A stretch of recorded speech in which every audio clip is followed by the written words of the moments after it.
संगमनेर तालुक्यातील वडगाव पान इथे 6वीत शिकणाऱ्या एका छोट्या मुलीवर शाळेतून घरी जात असताना झालेला ऍसिड हल्ला अत्यंत गंभीर आणि संतापजनक आहे।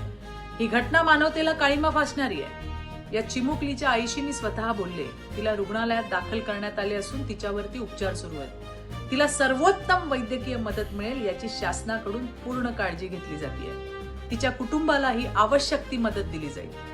ती लवकर बरी व्हावी ही स्वामींचरणी प्रार्थना आहे। या घटनेबाबत मी पोलीस अधीक्षकांशी देखील बोलले। पोलीस प्रशासनाने तात्काळ याची दखल घेतली असून स्वतः जिल्हा पोलीस अधीक्षक SP घारगेजी घटनास्थळी पोहोचले असून तपास सुरू आहे। त्या हरामखोराला शोधण्यासाठी 10 विशेष पथकं तैनात करण्यात आली आहेत आणि लवकरच त्याला पकडून त्याच्यावर कठोरात कठोर कारवाई केल्याशिवाय आम्ही गप्प राहणार नाही। स्वतः राज्याचे मुख्यमंत्री माननीय देवेंद्रजी तसेच पालकमंत्री विखे पाटीलजी या घटनेवरती लक्ष ठेवून संबंधित यंत्रणांना सूचना दिल्या जात आहेत। बालकांच्या सुरक्षेबाबत राज्याचे मुख्यमंत्री देवाभाऊंची भूमिका ही 0 टॉलरन्स अशीच आहे। धन्यवाद। जय हिंद, जय महाराष्ट्र।